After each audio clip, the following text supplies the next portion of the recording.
Alright, I think it's going to work now. We think it's going to work. Okay, apparently 2 minutes ago I was being heard, so that's good. Everybody else can just sit there silently. Oh, you already did make a post there. Okay, then I'll just delete that. Alright, go ahead and... We should all hear each other on the stream. Okay, so as long as this is working, you should be hearing me now. Maybe? Yes. Are they hearing us? Are we just going to wait for Sith to tell us? I think, well, we gotta wait for the delay and everything, so... Yeah, that's true.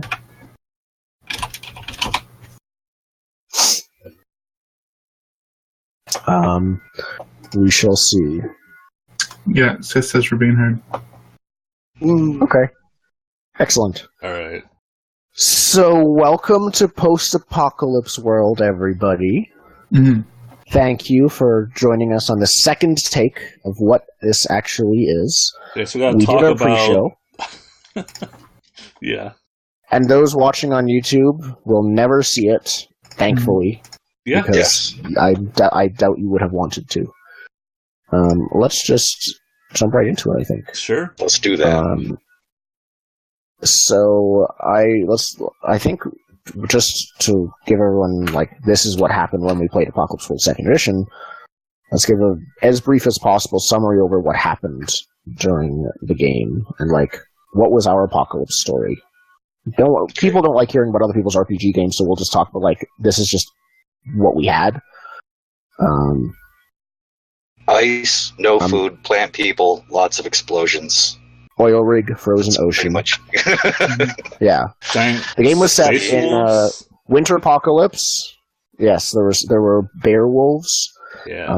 The game was set in a winter apocalypse, frozen ocean, on an oil rig in the ocean that had frozen over, like feet deep. Trucks could drive on it, no issue. We started with 3 characters, which I think we don't have to get into a lot of detail now in terms of them. One thing that is important is the playbooks used, though, I think. Well, I was thinking we would talk about that in its own section. Like, what were your guys' thoughts on the playbooks that you played? Yeah, Primarch has his fantastic outline. I have it's fantastic. Yeah, sure. It's a table of contents. That's my notes. I'm putting it in that. It's in Discord chat, you can see now. Anyways, that's my table of contents. It's not specifically ordered. It's just divided up. Yeah. So there were some people in power. None of you guys were them. We had no heart holder. I would say we had moments of peacefulness that really, especially early on, really quickly went to sudden violence, as tends to happen in the apocalypse. Mm-hmm. Player characters died. Player characters got raised back to life as plant monsters. And from then on, it got really weird. Only a little. I mean, it got weirder. We had crazy NPCs, we had decent NPCs. Of course, most of the decent ones died by the end. Most of the crazy ones died too, though. Bloodshed, warbands, gunfights, kidnappings, trying to save people, successfully saving some people, and a bomb that was disarmed at the last moment. Yeah. It was... A lot happened. How many episodes did we play, Golden? How many weeks did we play in total? How many sessions? 12. Or was it 13? Let me just check. I think it was 12. Yeah, good, that's like the respectable perfect number. amount. Yeah. And yeah, we ended things with the bomb being defused, the warband and its leader being killed and dismantled and basically crushed. Then we just sort of left it, with each player giving I almost said prologue, but that's a beforehand, an epilogue of their character and what happened. Yeah. Do you guys want to talk about any details, just in sort of like what happened during the game? What stuck out to you that you think would be cool to tell people during the game?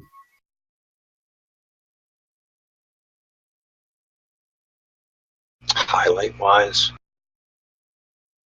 Highlight-wise, or just like... I mean... Yeah, anything.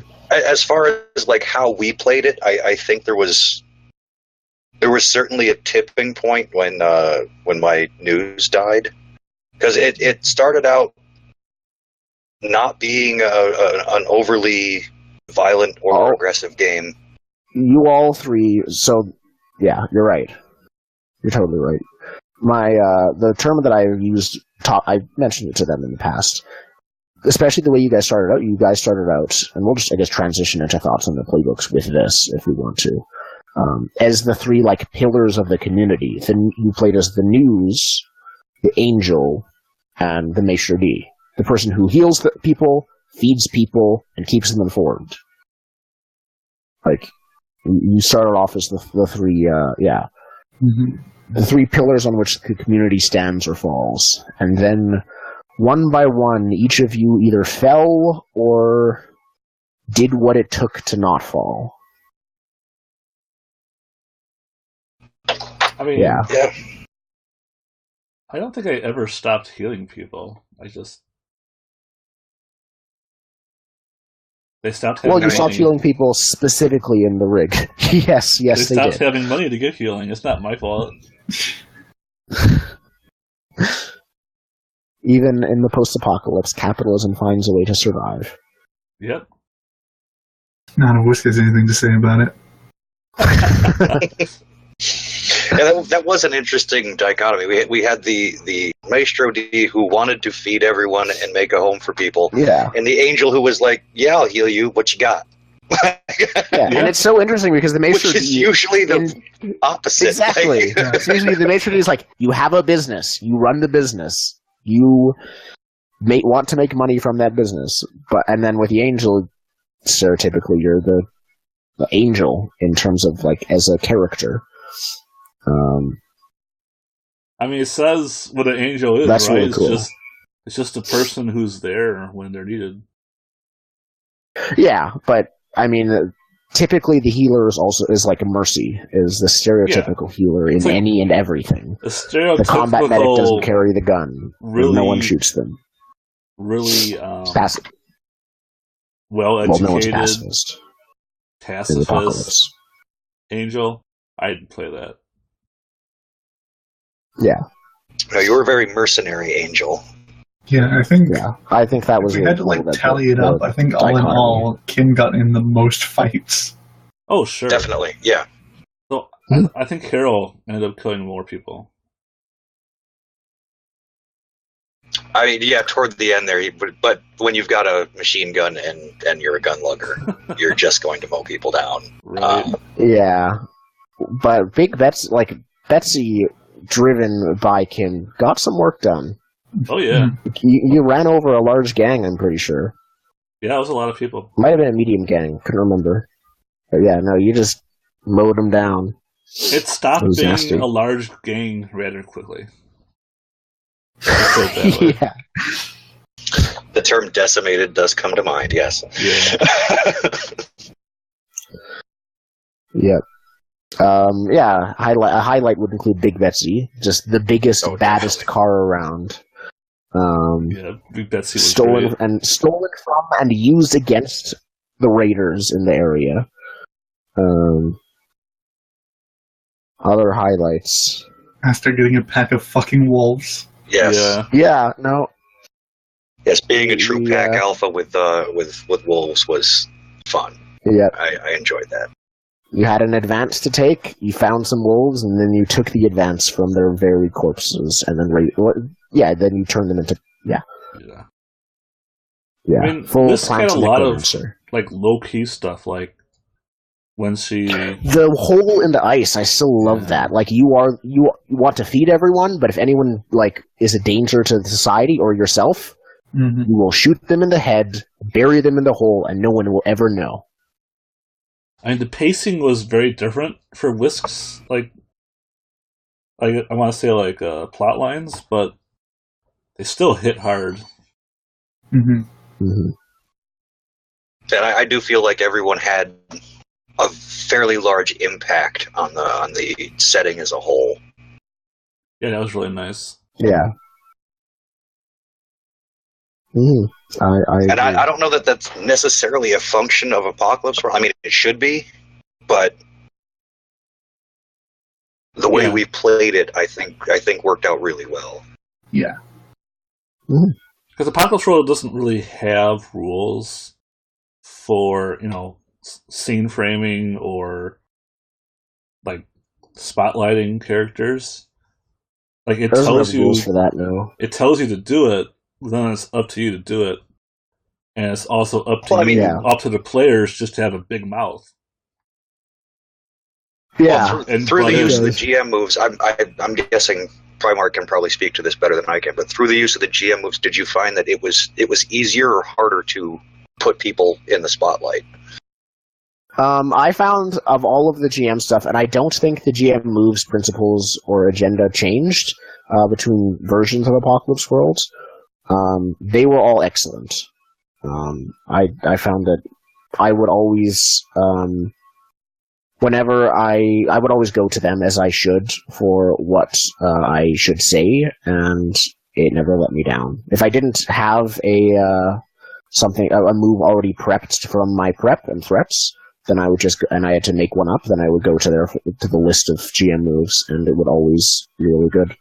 And I found that it helps a lot. Did you ever use the split the party move? No, I don't think he had to. We did that. Yeah, we did that ourselves. I know. You guys were. I actually.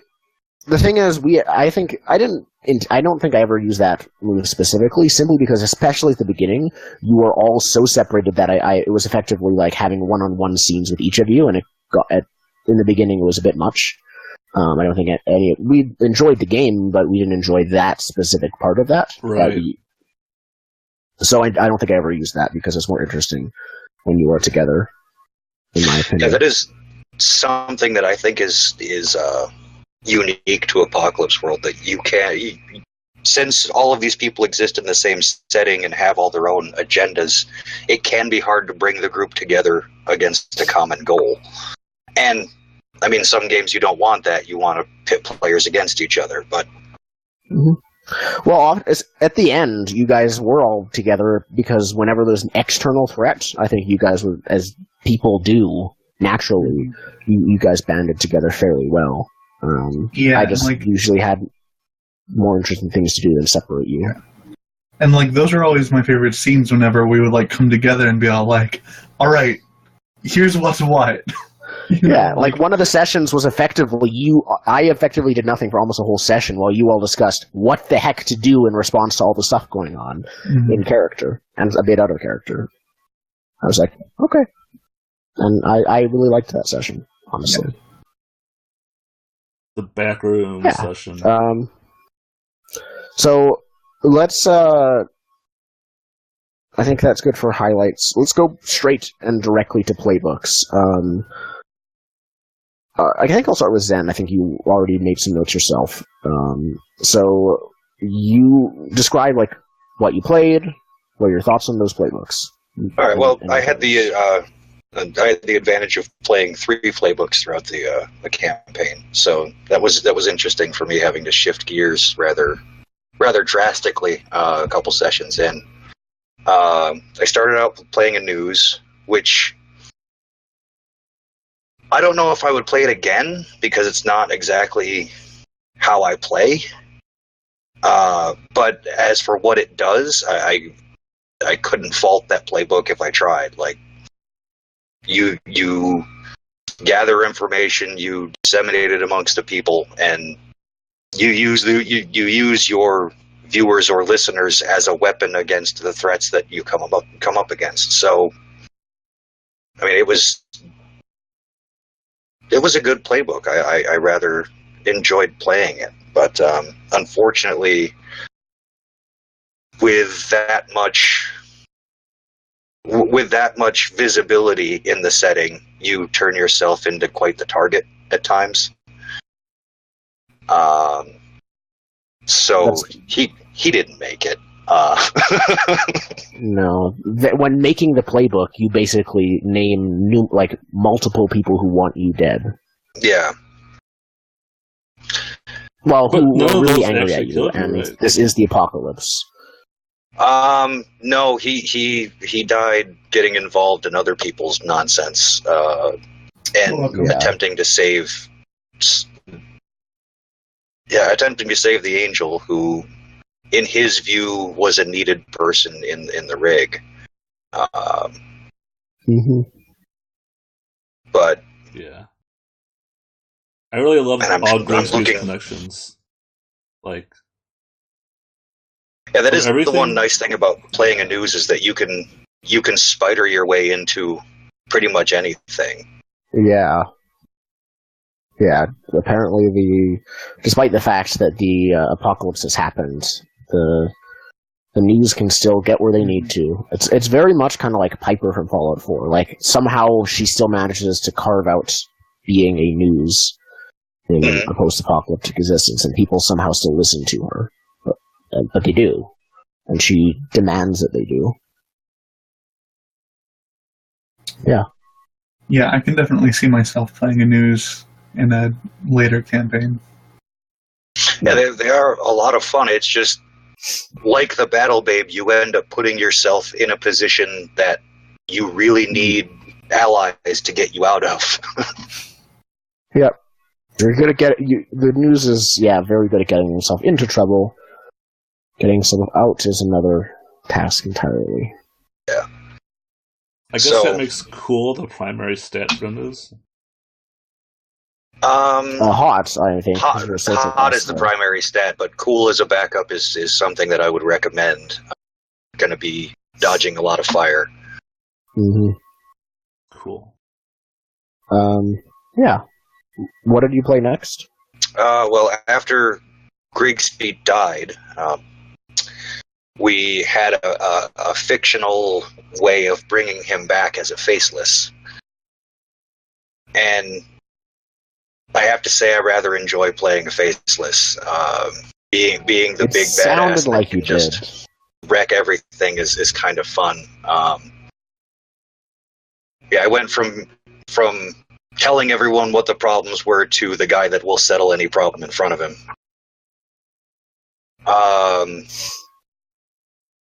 There are some drawbacks to the faceless, I will say.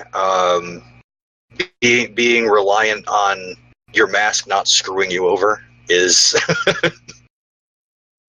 something, but that creates the drama needed.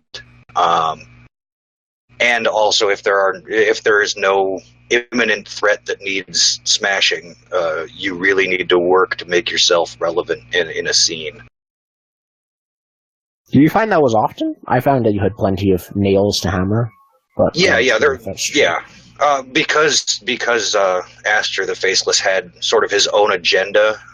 He had a list of people that, after he came back, he blamed for bad things happening, and he made good on that list, going through and removing all of the people. Mm-hmm. Yeah, he did. Which brought about more and more problems as more and more people died, which is great. I highly enjoyed that.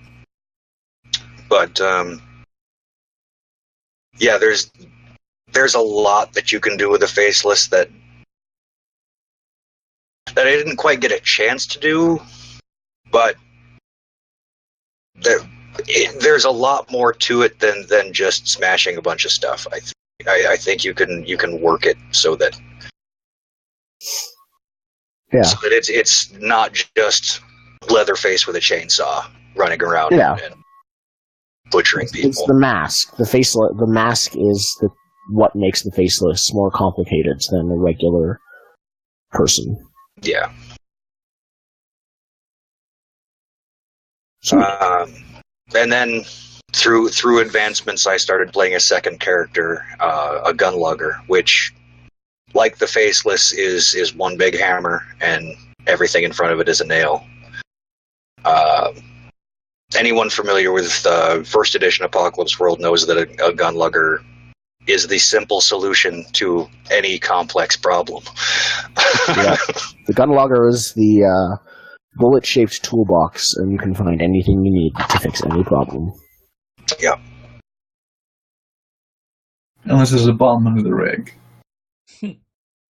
Some things. Well, even then. I'm sure he could have shot the bomb. Mm-hmm. Yeah. But yeah, playing 3 characters is something I haven't actually done before in Apocalypse World, and I do like the fact that one of my characters died, and I got to use the when life is untenable mechanic, which is new to this edition. You can just straight up change to a new, changing to a new playbook and coming back with -1 heart or +1 weird. That's all new. Oh, that's new. That's cool. What it used to be. You could come back with just stat penalties if you wanted to, or just die. Yeah. You couldn't change the or you died. Yeah. Interesting. But that is nice, and I also like the fact that there are now 2 ways to basically go on to a new generation of PCs in Apocalypse World. You can advance into another playbook, or you can die into another playbook. So, with the right group, I'm thinking you could do a generational not like with not the age gap, but you could do generations of PCs. Yeah. Like, when we come back, everyone would not likely be the same playbooks. Right. Because life can be untenable life is untenable is intentionally an interpretive thing. The only time it's definitely untenable is when your harm's all max, but there are many other reasons it could also be untenable. Exactly. And that, I think that does take the session cap off of Apocalypse World. Like, it used to be 12 sessions and everybody was so maxed out that there's really no point in continuing.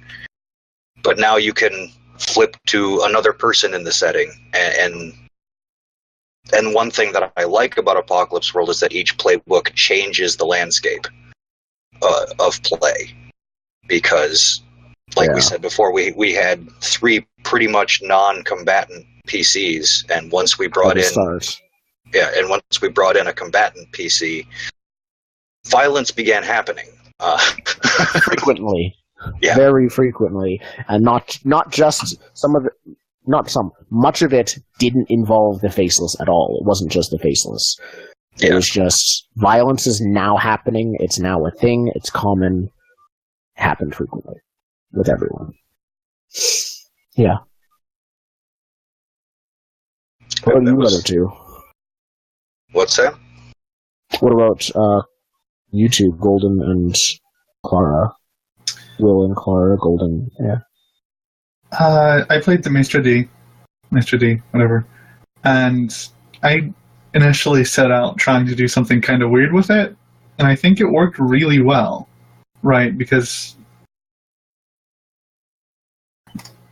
the Maestra D is supposed to be like this business owner, like, I own a secret club in a cave somewhere where everyone comes and does a bunch of drugs on each other or whatever, right? Apocalypse stuff. And I just owned like a restaurant / convenience store and was like a big mom to everyone in town. Basically. It was awesome. Yeah, you basically changed it from Maestro D to Den Mother. Yep. It's like your game was like a giant family you took care of. Yeah. Yeah, and who took care of each other. Sugar? Do we ever find out what happened to Sugar? Yeah, I cured her. Right. You did. Okay. I wonder what happened to her after that. Well. What happened to the rig after that? I mean, it was good. So. It was good. Yeah, I'm just curious if she would have gone.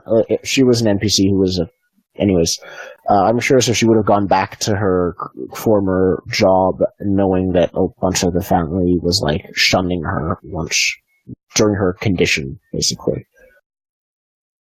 But I don't know.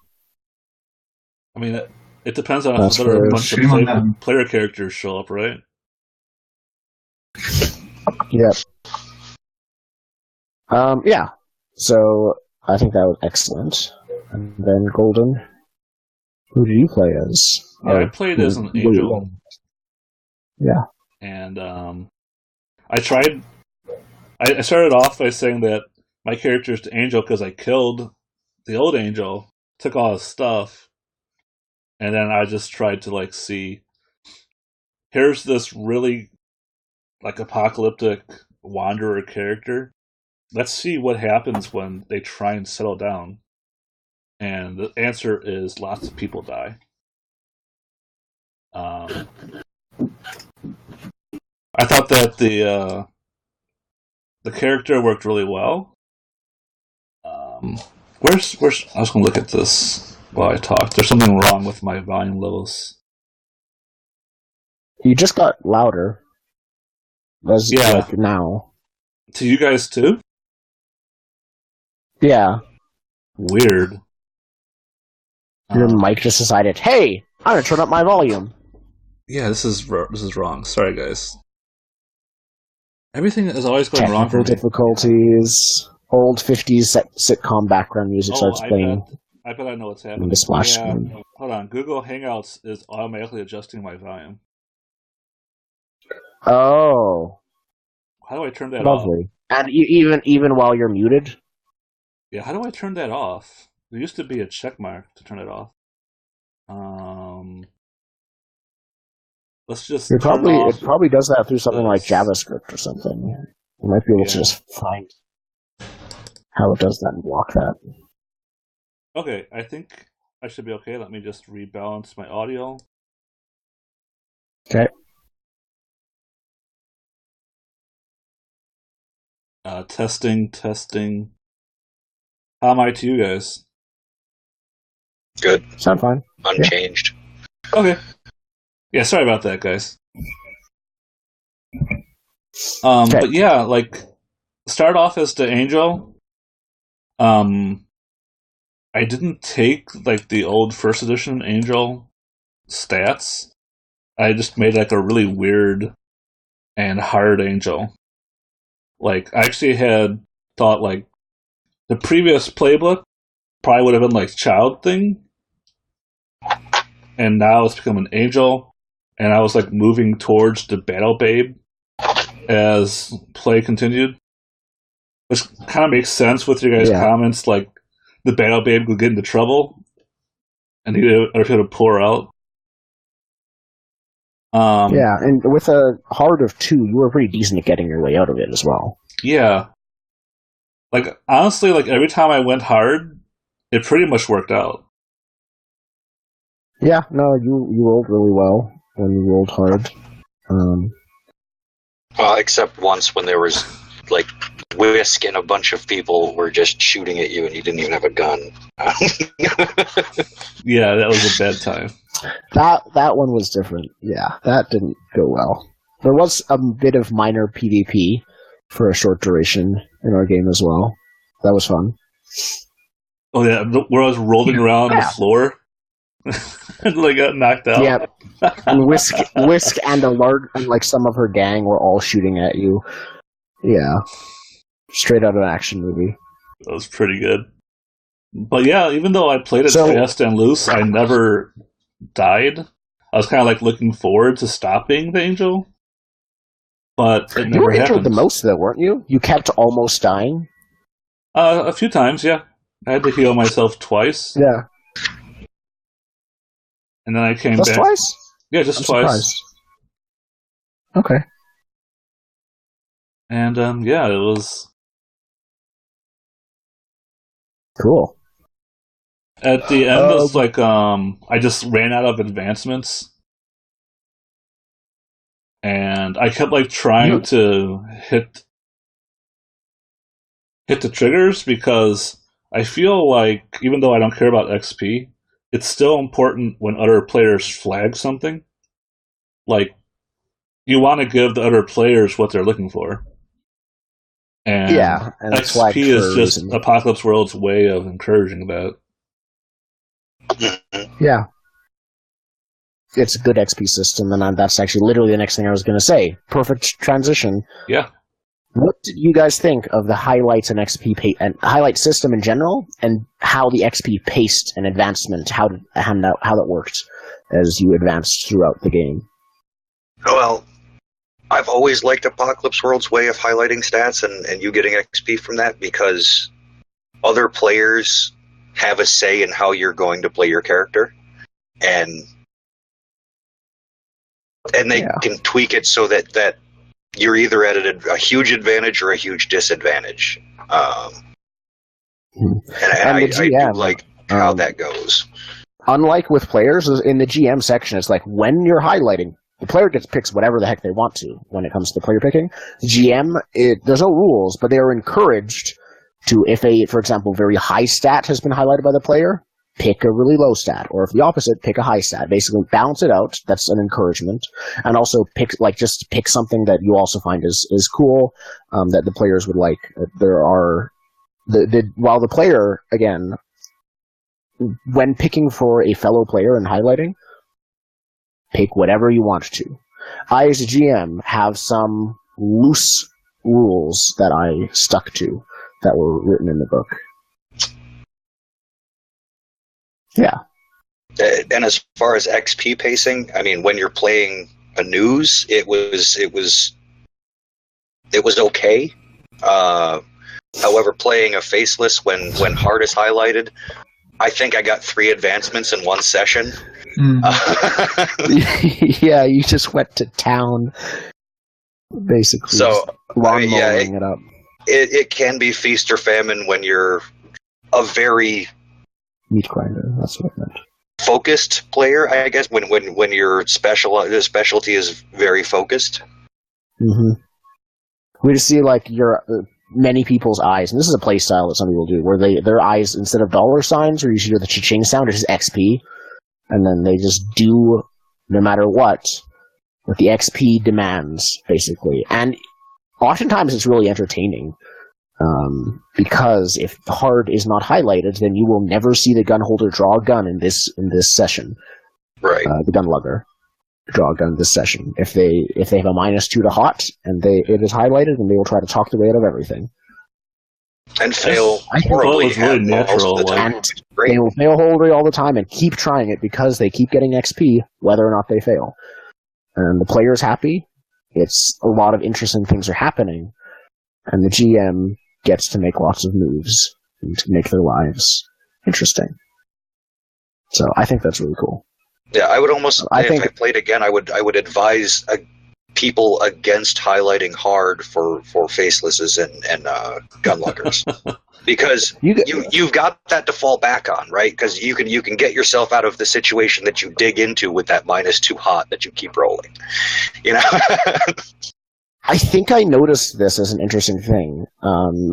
As the end of session grew closer and as things kept piling up, and as the external threats loomed that you 3 as player characters were banded together against, more and more often I found that you guys highlighted your best stats, like later on, when as characters you guys are banded together. Mm-hmm. Well, yeah, because everyone wants to see the team succeed in the end, right? That's the thing. Not every player character might want to, and Apocalypse World doesn't require that. I mean, that's the interesting thing. I tried highlighting Whisk's Weird a few times, and you got like one XP out of that whole thing, right? Yeah, like, I don't know. I wasn't too focused on like doing what was highlighted. You know, like just followed the fiction, like did what made sense. Yeah, and you guys just highlighted my heart over and over again, so... Because it was funny. I'm drowning in XP over It here. was really funny. It was always entertaining when anyone who's... Not even stats, but a playbook that isn't built for violence does violence. It's always interesting. It was while they ended up dying, it was really tense whenever Grigsby got into a fight before. Yeah. What was I going to say? I think the XP system for Apocalypse World, though, as we have brushed on, I want to explicitly say, I think if you intentionally try to play it, like, follow the XP, basically, treat it like a carrot, I think it makes the game more fun if you also highlight, like, in the moment, you don't always have to do what's interesting. Just when highlighting, highlight what you think would be interesting, and then just let the XP lead you. I think Apocalypse World works well for that mindset. I think it's built for very rewarding XP-centric people, while still making it interesting. And usually, like, min-maxing in that way is also narratively interesting. Mm-hmm. Yeah, And that's very rare for a game. I felt like up until I got to the improved all my basic moves, that, like, I was happy when I got an advancement because it let me, expand my character a little bit more to fit the concept. But after that, it was like, I don't want to change playbooks, and XP really stopped meaning anything. So, like, there was this conflict where, like, the system wants you to do something that doesn't make sense with what I, as a player, or what the fiction seemed to demand. The system demanded that your character change more than you wanted them to change. Would you have been open to playing a second character? Yeah, I was earlier, but I felt like adding another character when I had reached that point would have just thrown off the pacing of the game. Like, if we were going to play, like, multiple seasons of Apocalypse World, then I wouldn't have had any problem with making another character. Mm-hmm. But I also feel like that would have delayed resolution of the threats we were invested in. Yeah.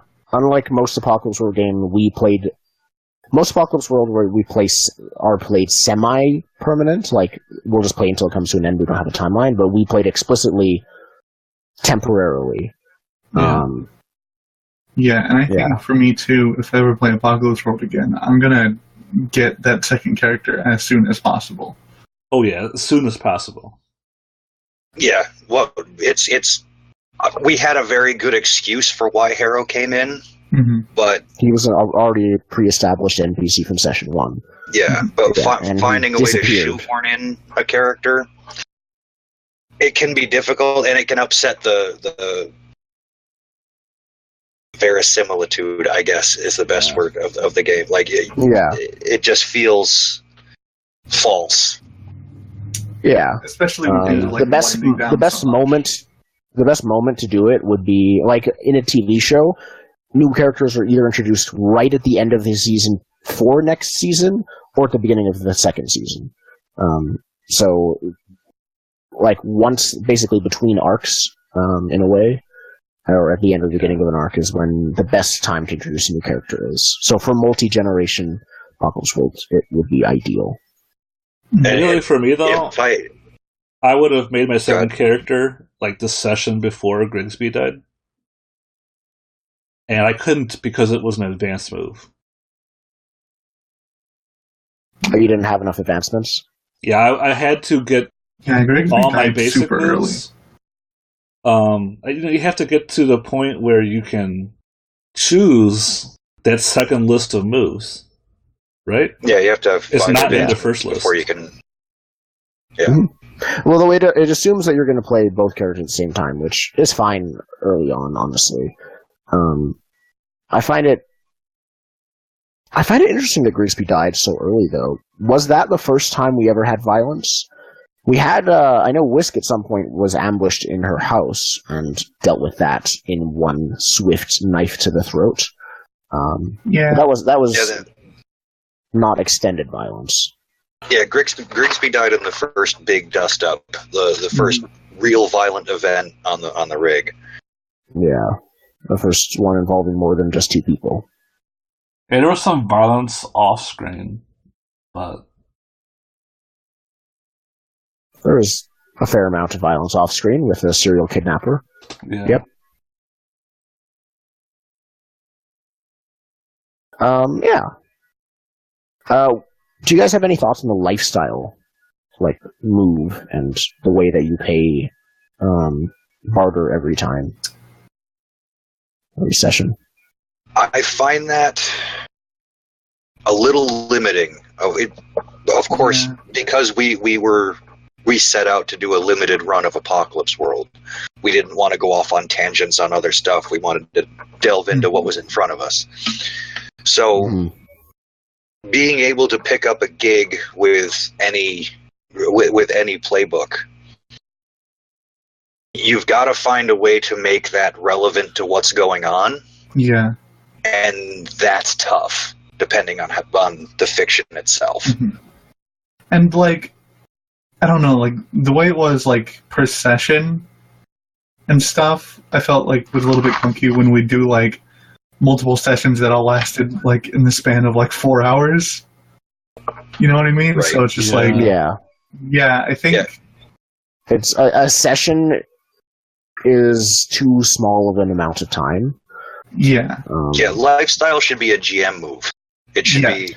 Lifestyle should be, again, for multi-generation Apocalypse World, between the arcs, or at the beginning of each arc, make it sort of an opening arc move by the GM, in a way. Almost include it in love letters in some way. Yeah. Or when we, I think we did the love letters, and when we all went down for the counts, and we were all in the med bay for a while, coming back out of that is definitely when you do lifestyle. But, and I don't know. Let me check lifestyle. So I kind of like lifestyle because I feel like maybe instead of costing barter, it should be some kind of deprivation harm. Because it's basically saying your playbook isn't viable in the ecosystem of the game. Switch to one that has an easier time of maintaining the lifestyle you want. Like, it's or a way fictionally find a way to make lifestyle irrelevant. Right. It's like a way for... Which we did for... We had a custom move for lifestyle.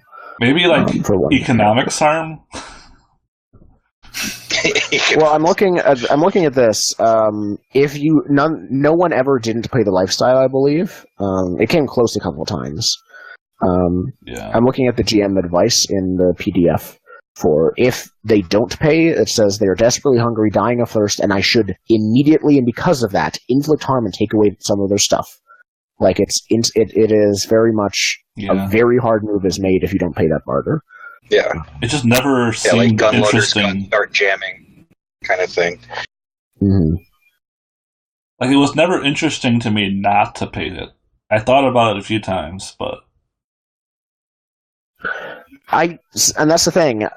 Lifestyle doesn't seem interesting in and of itself. It seems almost just like an entropy move, which it makes sense for the apocalyptic aspect. Like, it's just sort of everything's getting drained from the world, or has been, and then includes your barter.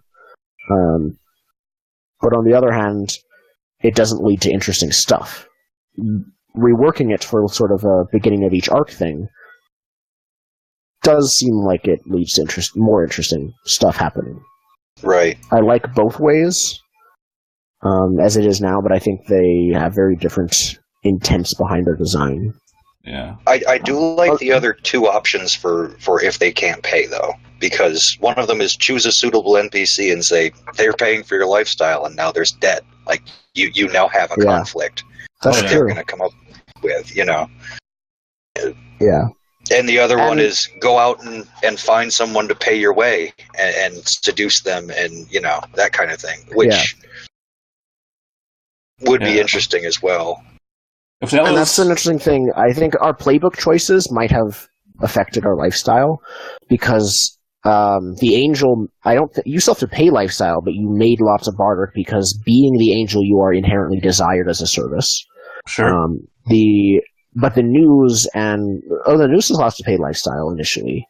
The news has to pay a lot of lifestyle initially. Yeah, the news has to pay extra lifestyle and their equipment. So yeah, and then my surety doesn't. I think the interesting part about lifestyle, or what it's intended to do, is make the need for barter drive you to make rash and sort of to take risks. Right. I don't know if that's how it ended up for us. Did it? What do you guys think? I felt like it got more in the way than anything else. Like we were focused on the barter because, oh god, I'm not going to have enough to pay next session. Yeah, it just felt like bookkeeping. Yeah, like, GM, Yeah, I need to interesting work a stuff job. happening. And It just felt like that every and that time. might be due to our fiction, you know. Mhm. Whereas if Yeah. we were playing something else, getting that barter for next time would have just been par for the course. But we were in a self-contained place, and everybody. I don't want to say it was kind of. Well, it was a commune. Everybody was working for the greater good of the rig. Mhm. So Yeah. money exchanging hands wasn't really part of the setting, I don't think. Well, we can just talk about the setting for a second. Is it normal for, you want to wait?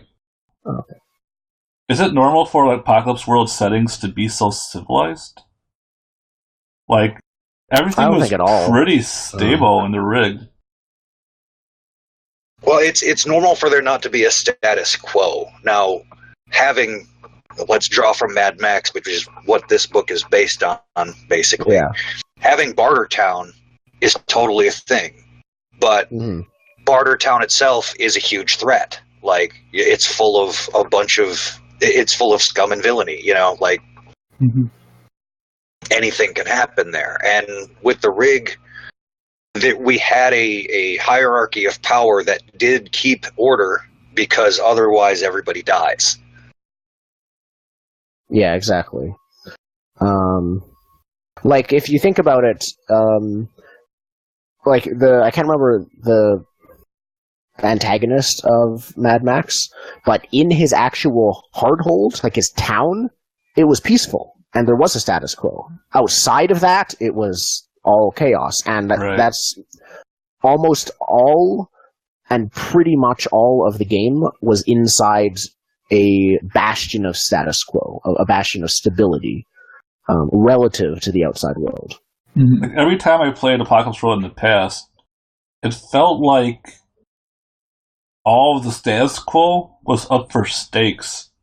Like, there would be, like, maybe 20 characters in a hard hold, and, you know, your relationship with each of those could, like, flip on one roll. And I felt like in our setting, it felt like, you know, people could reliably expect not to get shot or robbed in the middle of the night, which is like, really? It just felt different. That's true. It was different. And I think we intentionally started there, but also with an array of threats to that status quo. But honestly, you guys dealt with all of them very well.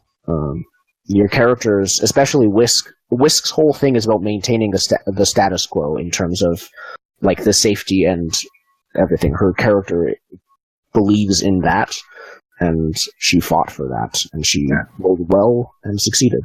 And if you don't, the playbook punishes you by making you pay lifestyle. It's true. And Grigsby, to some extent, was all about maintaining his status quo, not necessarily everyone's, but his. So, yeah, the players are pretty much always going to work against the status quo being upset, because that means that they have to go out and do work, and who wants to do that? Because, well, the players usually start, like, as other people have said, the Roll20 Apocalypse World game, for example, the player characters at the beginning of the game are usually at their best and cleanest. So they're going to fight they're going to try and swim upstream to stay as much and as long as possible, stay as best and the cleanest they can be. And that means maintaining the status quo. The status quo as it starts off at the beginning of the game is usually beneficial for the player characters. Yeah. Or you want to just be the richest and baddest asshole in the world. Yeah, and like, as much as Whisk was like fighting for the status quo or whatever, she was also like very kind of up against it too with the whole shepherd situation. Right? She was definitely like rubbing against authority in a lot of ways. Yeah. Yeah, it was really interesting how like the shepherds were the authority, but they also just pretty much stuck together and didn't bother anybody unless there was a problem. At least that's the impression I Yeah, got. the shepherds kind of took care of themselves, and they also, being in power due to the status quo, were the people that were interested in maintaining the rig as a whole. There weren't very many of them left by the end of the game, but that was also, they themselves were... I think all of the named shepherds actually died except for Sybil and one other one, Fifi. Yeah. Yeah. I just want to say, it felt really cool for there to be social groups I, as a character, was excluded from. It was like, geez, what are these guys doing? Like, they're so mysterious and cool. I want to be one of them. And there was like the shepherds, both Grigsby and Whisk's gang felt that way. Hoss's group felt that way. Dremmer's to a lesser extent, because I just wanted to kill them all. But, yeah, it felt really cool, and that's not an experience I have often in RPGs.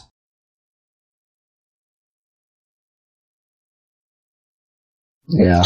And that is one thing that I think Apocalypse World, and I don't think it intentionally set out to do it, but Apocalypse World does that well in being able to separate out where a PC can and can't go, because it's based on the fiction, and obviously, a PC that doesn't fit into a certain social group is not going to be accepted there. Whereas with D&D, all I have to do is roll persuasion, and I'm in.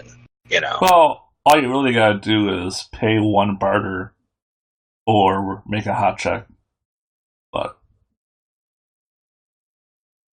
there are consequences to both of those. Right. Yeah, right. That means they might like hear you out. It doesn't mean you're part of the club.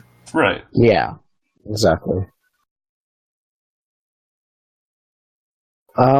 So yeah, that's I think one of the last traditional systems that we interacted with was the hex system. Now it's been kind of flipped around a bit since the first edition of Apocalypse World. I found it was much easier to interact with, but still effectively had the same effects. Did you guys feel the same? I like how it works better now. It's much less confusing based on who's getting what and why. There's still a little bit of clunk there with the rollover. I understand mechanically why it rolls back to 0 and everything, but in my opinion, there should be like a tier system to it. Like, oh, you're tier 3 plus 1. Like, you really know this person. Just as sort of a role play marker. Yeah. Yeah. I guess. Like, I really liked how it worked in play. I think I prefer the old way for starting off new questions, asking the questions of each character. I felt like in older editions... Don't we still have that? Yeah, we still have it. But the way the questions are asked and answered, I think, is different. Yeah, it is. It used to be, hey, which one of you did this? And now it's, no, you did this. Right. And I actually feel like it's offering other players the impression that they're contributing to your character more than they actually are. And I don't think First Edition gave that impression too much. So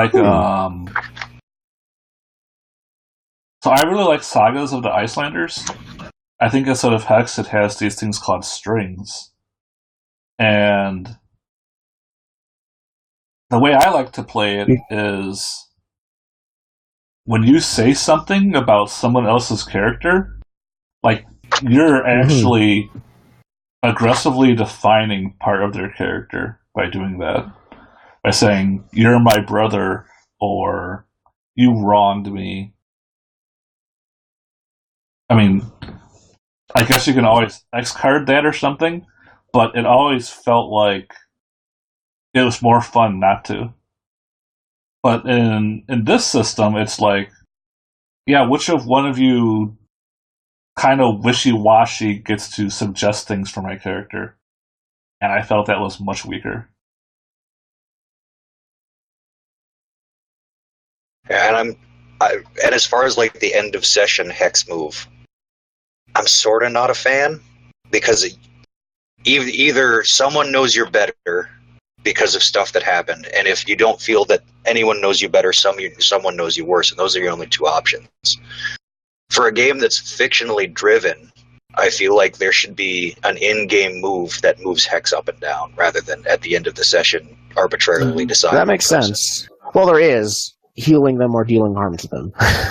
Right, but that's rather overt, you know. Yeah, I believe like it could be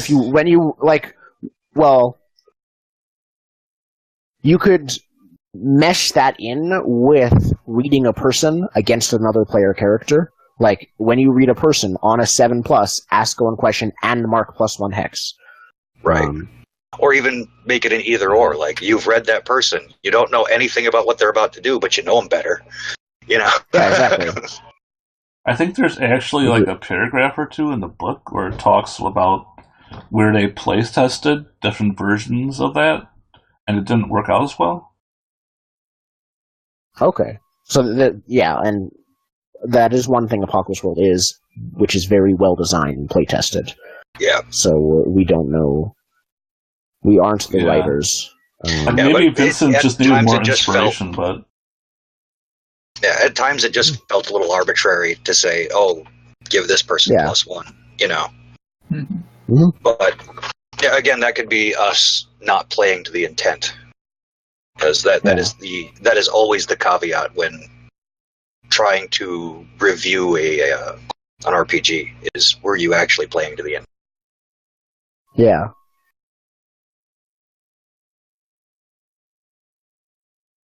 So, with that done, gangs were used a lot in our game. Very frequently. Yeah. What were you guys' thoughts on the gangs, like mechanics and system for all of that? I'm listening, but I'm not in view of the camera. Just a second. Keep talking. I thought it was really weird that Angel could never get a gang. Well, you could. You just have to take a move from a different playbook, right? Is there even a move from another playbook that gives you a gang? I don't think so. Pack Alpha. Pack Alpha. Pack Alpha gives you a gang? Yep. Yeah. It's in the Chopper playbook. And you could have taken a move from the Hocus, I think, that gives you a gang. Because and that makes more sense. They're more like reverent followers of the healer. Yeah, Pack Alpha lets you influence your gang, doesn't give you a gang. And the Hocus?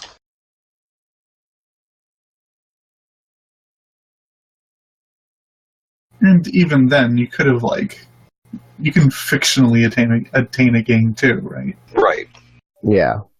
I mean, it wasn't on the list of things I could buy with an advance. Yeah, but I think if an angel, I think Clara's right. If an angel wants a gang, you have to fictionally go influence a bunch of people to follow you, and then take a move that allows you to direct them. All right, so that's very possible. You're saying like the advancement list isn't a hard list, and you can add things to that in fiction? It's both. Well, the advancements are what you can mechanically upgrade your character with, but the fiction always comes first in that anything you accomplish in-game is given to you. They both feed Betsy, into each other. You know? Okay. Yeah, like Betsy. You got Betsy, you had Betsy. Betsy now has mechanics because narratively you have a cop. But you're then still the other way around. But on the other way around, as is tradition, with your faceless car move, you took an advancement that you had a car. So suddenly, even though it was always there narratively, just never used, there was now a pickup truck in Betsy, on the back, that was just all being carried around alongside her. Yeah. That was Aster's car now. They both feed into each other, and so if narratively get yourself a gang, then you've got yourself a gang. Cool. Yeah, I think. Yeah, that's probably the most overlooked thing of any Powered by the Apocalypse game, is that if you do it in the fiction, it doesn't have to be on your playbook. You still get it. I love that about this game, because it is very explicit about it. It says, if you do it, do it. And that phrase applies both from fiction to mechanic. If you do the trigger for the move, you have to make the mechanical move. And if you make the mechanical move, then you have to be doing a thing in the fiction that does the trigger. Right, but you don't always have access to the move, right? I'm talking about the basic moves, and that's something that was debated pretty heavily with first edition Apocalypse. Is that if I'm not a driver, can I not drive a car? If I don't have access to the move, does that mean I can't do it at all? And the short answer, I think, is yes, you can, but under fire most times. You can, but the GM gets you can, but you don't get as much control, or it's not as clearly defined what will happen. You don't know you don't get what will happen. It's usually going to be worse. Yeah, Adam always says when you try to do that, and now everyone can drive. The GM gets to write a custom move, and that may not be very fun for you. That's probably what I would do, honestly, I would like I think that's anything that might require a move. Maybe a chapter about talking about how to mechanize the fiction would really help with that. I mean, there's a whole chapter about making custom moves and the anatomy of moves and stuff like that. Yeah, and optional moves. It's the last chapter. Yeah. Okay. It's moves architecture on page 281 of the book, if anyone's... Cool. Yep. So... Yeah, I didn't mess too much with the GM section. Yeah. So it's there's a lot of stuff in the GM section that honestly is excellent. Yeah. What did you think about...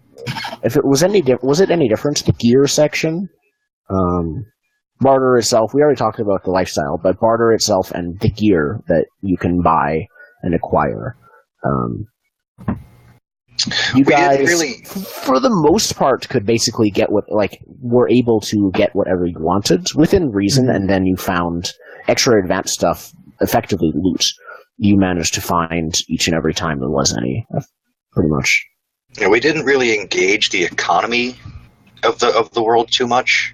Yeah, we dealt with what was in front of us. We didn't go looking for extra stuff, but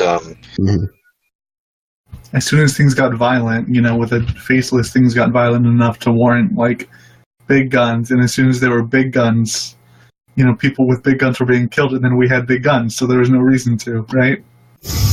True. Yeah, that's the thing. If you want something, go kill people and take it from them. I got big guns first, so I could kill people, though. I think it was totally worth it. Have them fail, and then take it from them. Yeah. I would never have gotten Bessie without buying a gun first. True. It's an investment. She was your first gun. Yeah. Yeah. So GMing Apocalypse World was really interesting. And do we want to take a break? I'm thinking not. I'm thinking we'll just finish up. But I want to check with you guys. Yeah, let's just run through. Okay. GMing Apocalypse World was 2.0 was interesting, the second version, because parts of it were different. So if on the stream, can they still see the Roll20 and everything? Oh, I can. Right now, I'm just looking at the picture of the boat. Where do you want me to look? Yeah, I'm gonna reveal a few custom moves. Go to this whole area. I'll mark it as a square. But this whole area, Okay. there'll be some custom there that I'm going to reveal. I had them written just in the GM layer, simply because they were a thing. Now, if I go to here, so I've written some custom moves. I wrote a bunch of them. I spent one afternoon during prep. I wrote like 6 custom moves because of all the stuff that was happening. For example, we established that shepherds are pretty good at didn't want them to count as a small gang. They're not that good at fighting. Their leader, effectively, one of their military leader, basically Mercer, one of the best shepherd around, he counted as a small gang. So I made this move. When you act under fire, and the fire is violence from a shepherd, take -1 to the roll. I figured it's not nearly as harsh, but still interesting. I'm inviting the most interesting custom moves last. I'm just doing this. We already had when you're in battle with drummer, he counts as a small gang. We actually did that. I just didn't reveal it. I thought I did. And then this one's interesting for Aster specifically. When you take harm directly from the father and you are Aster, add your weird to the harm. Wow. To the harm roll. Okay. I found that really interesting, because I think the session after I wrote that, you upped your weird from a +1 to +2. Yep. But I thought that was really interesting as a move, because it's like, the more connected you are to the psychic maelstrom, the more, like, in addition to regular violence, psychic, weird telepathy violence he's doing to your mind. And then, of course, as I needed to do, we never made use of them, I wrote 2 moves, one for accepting the father's gift as someone who is alive, and one for accepting the father's gift as someone who is dead. So Why the would first anybody one... do that? Well, I mean, if we hadn't looked on it as unfavorably, we could have been like, yes, plant life is salvation, and just all gone with it. Yeah. You know? Yeah. Like, they didn't have to eat or drink. They just... Now, like, I guess, again, especially now that the father himself is dead and not controlling them anymore. Yeah, I mean, like, it's fine, right? And also, it can be cured, which means you can kind of, like, become a plant person. Like, we don't know how the cure works. You could become a plant person, decide you don't want to become a plant person. After you have your way with that, then become a plant person again.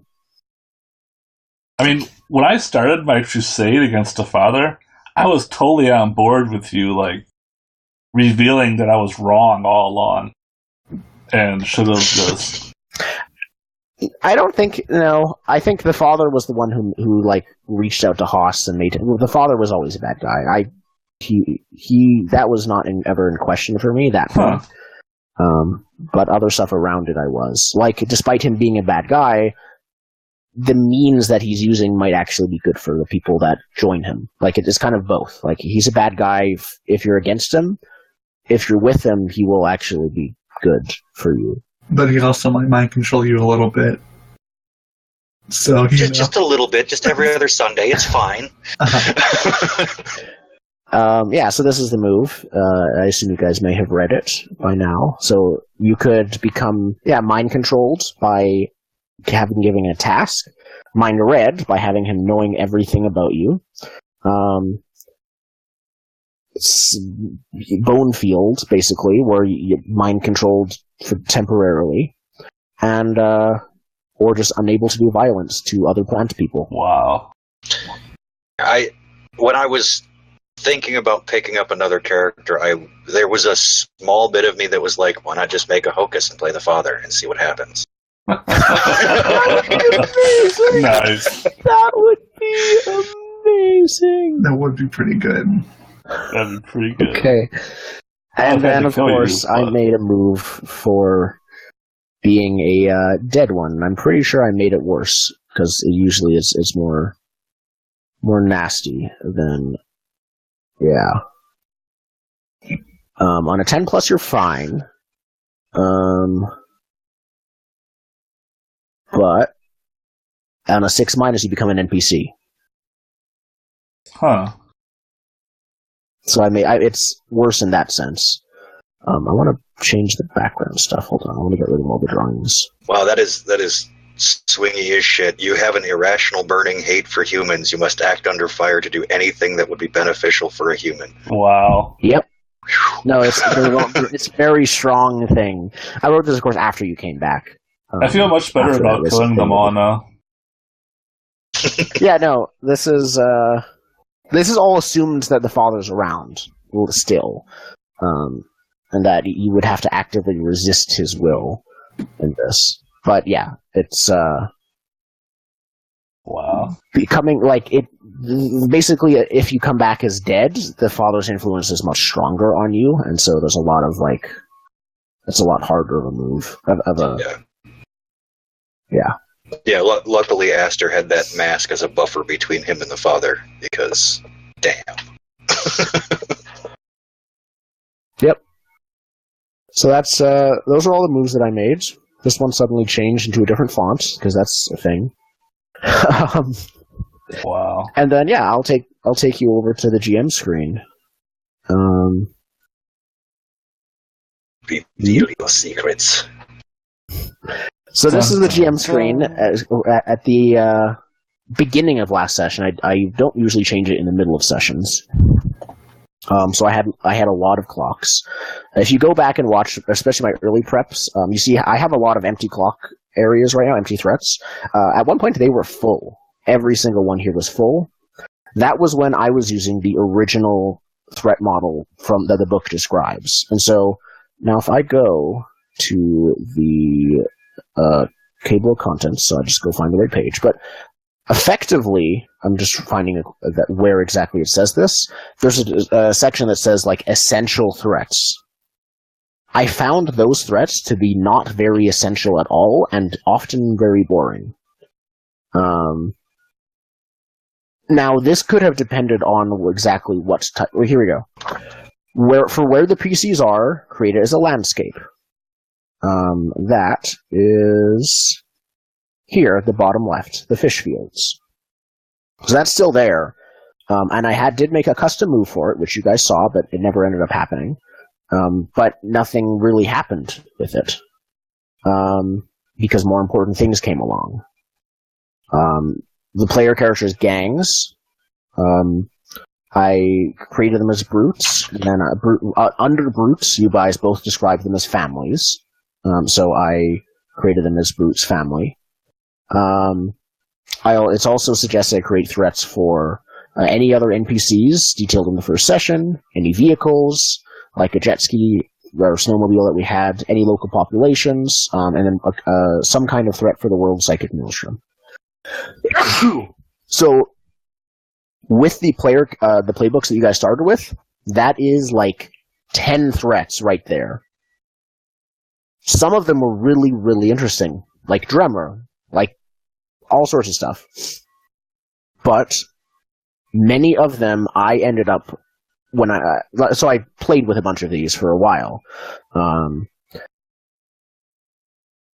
But it wasn't really interesting. I had 20 threats and would only like look at 5 or 6 of them at a session anyways, because they're just, if they weren't interesting to use and they weren't good like session fuel, then I wasn't going to bother spending time updating them. In addition, one thing I don't know if it's different, I think it's different from the first edition, is threats don't necessarily need clocks. In Dungeon World, for example, every threat has a clock built into it. In first edition, I think every threat has a clock built into it. Not so in here. It's pretty much, you just write the impulse, you write stakes for them and everything, but you don't have anything that is a clock. It's really just, I can make a move from this threat.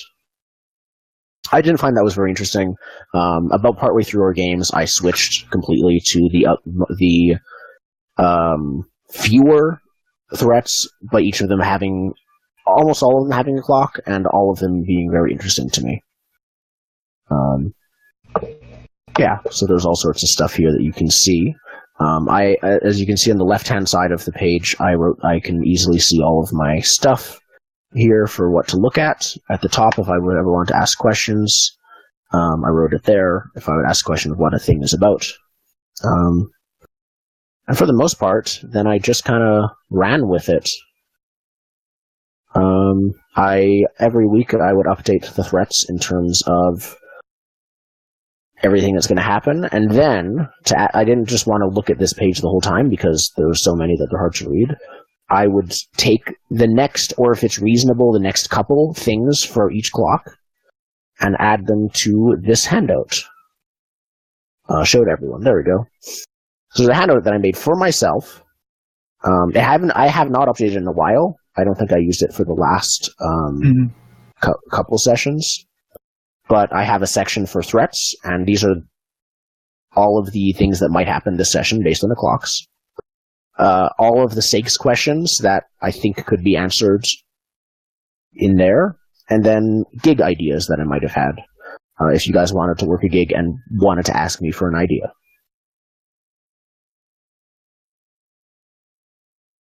So that was how I GM'd. This was my prep. There's one thing about the threats that's interesting. The threat map,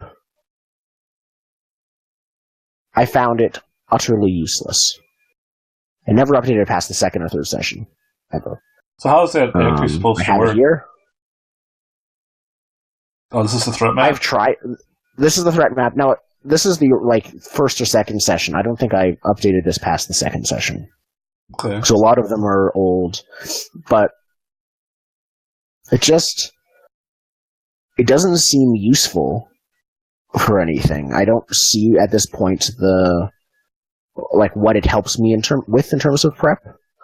I already have far too much stuff. I don't want to introduce new threats. That either I already have ideas for stuff and we'll introduce them and see how it goes, like the Haas thing. But for the most part, you guys have given me enough stuff. I don't need to set out a threat map. I don't see the point of it.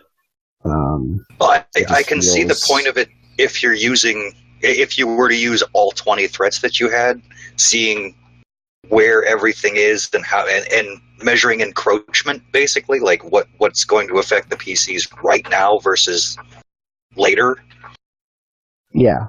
But that's the interesting part. A lot of the threats are in here still. Like, the PCs and the resources includes things like their gangs and employees, which, as you can see, is 6 threats are already in the circle. And then there's stuff outside, or in terms of outside organizations, or outside physically. There were very few things, especially early on. This was far before Dremmer became a huge deal. I mean, if I was designing this, I would demand a way to mechanize, if it comes closer or farther, or even what quadrant it is. But it's all based on the fiction, you right? Would make it. Yeah, you could. It's all based on the fiction, and it just says if it get it's just you. It doesn't really say what farther or closer means as far as if it's closer to hitting hard, but that's just based on clocks. So just use clocks, or integrate this map into the clocks somehow, or have this kind of replace clocks in a sense. Give it 4 or 5 steps from farther to closer, and each threat moves along the clock as it gets closer to what in a normal clock would be 12 o'clock, and it's all one giant clock instead of one for each threat.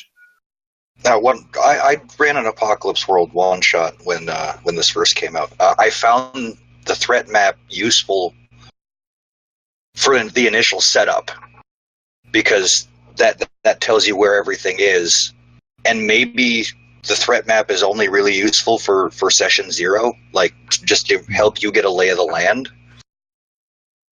And after that, it's just... I only use it up through the second session, and that's it. Yeah. How would you feel if somebody made I software? literally forgot that this page existed for the sessions. I'm not kidding. I'm like, why is there a third page here? What is that? Click it. Oh, right. That's a thing. I'm not kidding. So how would you feel if somebody made a software that automatically updated the threat map for you? I would feel that they did a lot of work for something I still probably wouldn't look at, because it isn't a matter of, I agree with Zen. It's really useful for like the first or second session as you're still getting to know the world. As you get to know the world better and better, you don't need it. You know, as a GM, you know the world, and you don't need the threat map often. Even with the 20 threats, off the top of my head, I tried once, I could name like 17 or 18 of them off the top of my head. I can see 2 more uses for the threat map, and that's if you're going to play Apocalypse World as a 50-session game. It's a 50-session game. Really useful. Yes. Like if an extended campaign threat map would help out a lot, and I've used it in other games that have run long, like that concept. Or something where you have, like, multi-groups in the same world, or within the same, like, the PCs and the resources are in the central area with multiple groups. All very useful. But for what we were doing, it wasn't super useful. Yeah. The other mode I could see is we only play once a month, maybe. So having that as a reference to get you back into it would definitely help. But even then, I didn't find it was super useful, because if it had been a month, and this is something only a GM looks at, I would rather read the threats themselves on this page, because there is a description, there's space for a description, so I write that. I write the people that are involved in it. I write, like, the clock, so what has happened and what is going to happen and all of that. In that situation, I would prefer to read this, because I don't think just the name and title of the threat is, but what if you could just mouse over the name of the threat, and then this little square would pop up? That would actually make it. Yeah.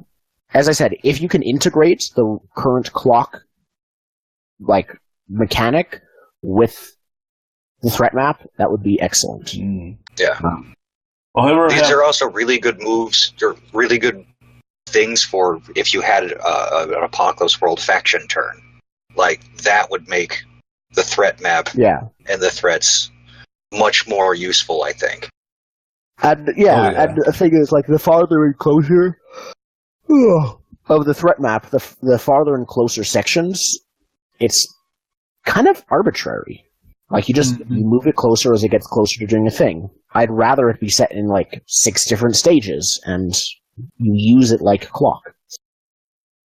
And then, using it like that, with Golden's idea of mousing over to get more information, like, okay, why is it this close? What happened last? And what's going to happen as it moves closer? That would actually be excellent as a software.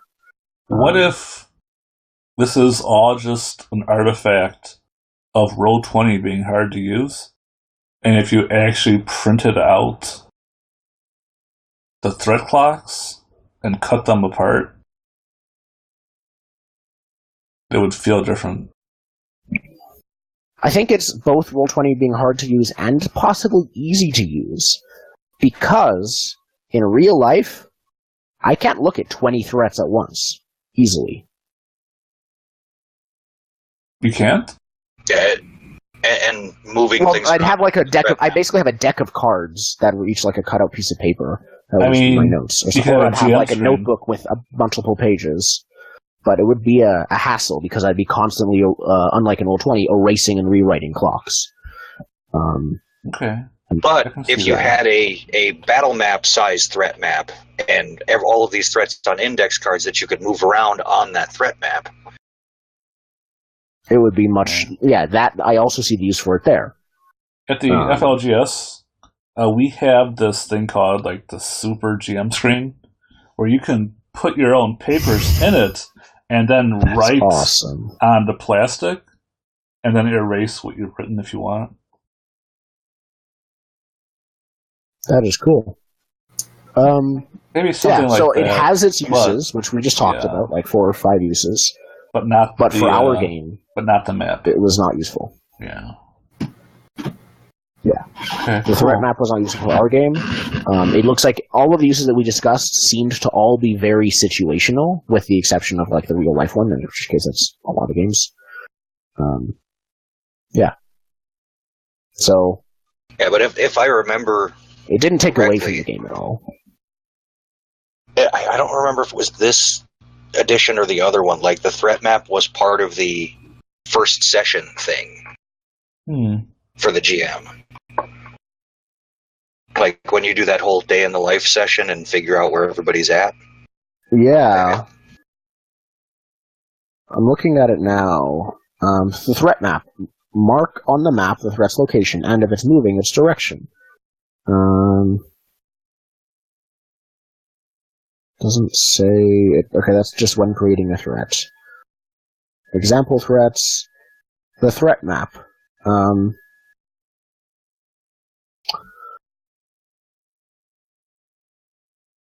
Yeah. So...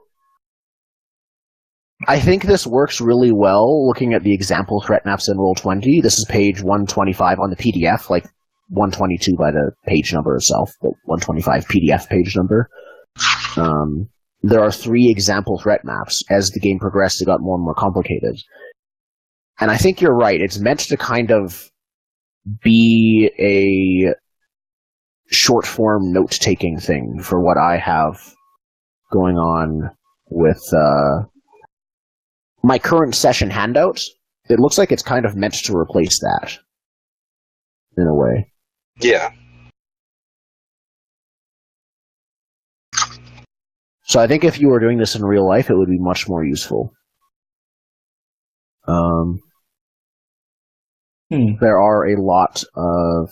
Yeah, this is the thing, probably the only thing you would look at in the middle of a session, this threat map, in real life. And then just if you couldn't remember a thing on the threat map, you would then just go reference it in your notes. So I see it being useful in theory. I just didn't find it was super useful for me. I just found it easier to browse each individual clock that I had. Yeah. But that's just me. The custom moves I talked about near the beginning, they were excellent. Not the custom moves. The custom moves were excellent because I made them. The agenda principles and GM moves were excellent, and I don't think they changed much. But I think that's everything that was the game for me. It was reacting to stuff and GMing as I GM, but in Apocalypse World. I found it was really easy to GM as I got used to it, and when I started doing it my way, I found it was much easier instead of the 20 threats thing. Yeah. That's all I have to say, I think. Cool. Yeah, as a player, I really can't see the GM side. So it's really interesting to hear you talk about it. I know everyone always says, like, Apocalypse World is so easy to GM, but...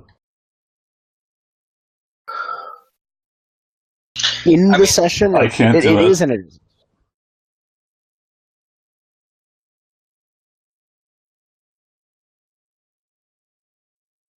It does. How do I put this? I do a Dungeons and Dragons weekly game. I vastly prefer the GMing this and prepping for this both compared to that. Because for me, the fact that there are GM moves, there are principles, there are agendas, and there's an always say section, those help a lot when it comes to improv. Prep itself for Apocalypse World is built to help you, like, it is pre-improv, basically. You just write down a small note of what's going to happen, and then you do it in the moment. Many other role-playing games traditionally, like, again, Apocalypse World was the first of its kind for this kind of thing. This is the second edition, but still. Many other games, they don't help you with improv. Many other games don't tell you how to GM either. Many other games don't tell you how to GM. They give advice instead of rules that work for their game specifically. Like, we don't have to bash on 5th edition any more than we already have, because we do a lot. But it is not helpful for improv. I can improv social scenes that don't involve any combat whatsoever. Luckily, I have my players know D&D well enough that because they know how much of a hassle it is for me, they will pretty much, unless it's not a big deal, never draw their swords in an improvisational way. They'll only really fight if it's like been coming for at least a full session in advance, and everyone could see it coming. So you don't just part murder of the downside, because everybody? with that you can't, unless it's purely social. You never see. You're not surprised in Dungeons and Dragons. Okay, that's not true. You're very rarely surprised. You're only surprised in purely social situations. If the player characters can just say, okay, well, we're in the middle of the capital city, and we, like they are right now, and they decided, okay, well, we're just going to draw our swords and kill as many people as we can. I'd be like, okay, well, time to draw some stick figure houses and people and use them as I'm going to need tokens. about a 20-minute break while I pull up all the stat blocks I need. Yeah. Oh, look, all of these named NPCs have the same stats because I had to use the same stat block for all of them because I had no prep time. That's another downside. Improvisation is itself in 5th edition. It declines the quality of the fights if they're improv, just because you have to use bland stat blocks. Yeah, unless you cultivate a stable of stat blocks just to be used whenever, which is a whole lot of work that you'll probably never actually use. Yeah. That's why I really like 4th edition. But yeah. Yeah. In Apocalypse World, well, that's why I dropped the 20 threats thing. That's why I didn't agree with the essential threats. I still had them written down initially, because I was like, I'm not sure if they're going to be threats. But 6 sessions in, I was like, okay, they're not going to be threats. So I scrapped them. And then the only things I prepped were things that I knew were going to pay off. And that's what I liked about Apocalypse World. It is very focused. Yeah. So, I think unless there's anything else you guys want to talk about, the last thing we do is go through the questions. Do you think the game was good? Did you enjoy it, and would you play it again, I think? What are the 3 questions? And I know one of them is, what type of person would you recommend play this game? That was it. I don't think it's did you like it. Do you think it's good? Would you play it again? And what type of person would you recommend this to? I think are the 3 questions. I'll go last, if you guys want to go. Sure. I think it's definitely good. First time I went to Gen Con, I went with the sole purpose, seek out Apocalypse World and experience it. And I really liked Apocalypse World. I think it's got some issues, but I'm always up to play it again. It has this very unique, it feels like my character is a fire and I will consume everything. And I don't get that experience with any other RPG. Is that any character in Apocalypse World? Any playbook? Oh yeah, even in Sagas of the Icelander, I played a mother trying to defend her son. I ended up as a ghost serving the murderer of my son because she promised to take care of him. That's a hell of a left turn. Wow. Yeah. That's amazing. I mean, I'd be challenged to change my character that much in a game of Burning Wheel. Yeah. That's kind of Apocalypse World just does that. This is the most stable game of Apocalypse World I've ever played. It's so weird. Yeah, same here, actually. Yeah. In my first session it didn't continue, but in basically one-shot Apocalypse World, we ended by mowing down 1,500 people. That's regular Apocalypse World. At the same time, Apocalypse World. It was good. I'm going to criticize Apocalypse World because it feels like I can't build anything that will last. Well, I think that's one of the precepts of Apocalypse World is that Right. status quo can't exist. Right. nothing lasts. So if you want that, stay away. Yeah, if you want Yeah, a character that is kind of a knight in shining armor, always does yeah, you don't stay away from this game because it will eat you alive. There is no kingdom building in Apocalypse World. But there's a place for Apocalypse World, and there's a place for Kingdom building. They're in different games. That's great. Yep. Yeah. No, I'm not saying that's bad. It's just not an Apocalypse World. This was unusually stable, and even then it felt like almost drowning, treading water, and that was considered stable for Apocalypse World. Right. The best we were doing is treading water and staying afloat in like a storm. Yeah, I mean, like I consistently felt like we were just teetering over the edge, right?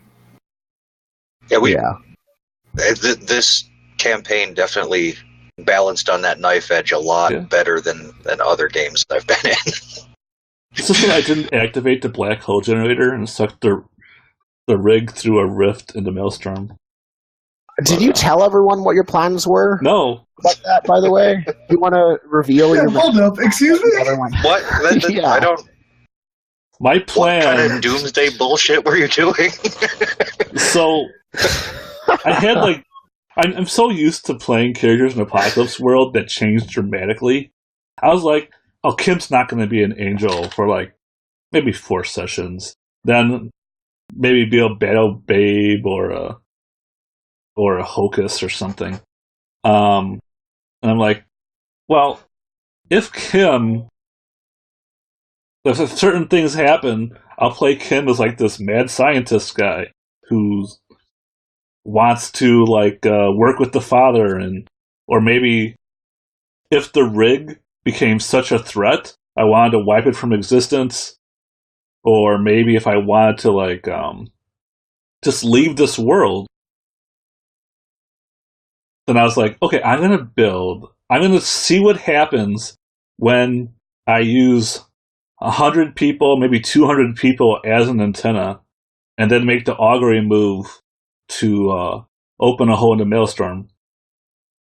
But we never got there. One of your secret projects were how do I put everyone everyone to sleep in the whole rig. So I gave him requirements that he would need to basically poison and pour an extremely ridiculous strong sedative in the water supply that everyone has free access to. Yeah, I kind of poked at those projects occasionally. Maybe I'm going to do this one, but I always thought I had better things to do. Yeah, which is fine. Yeah. Yeah. That my job is to make you choose between your projects and other stuff.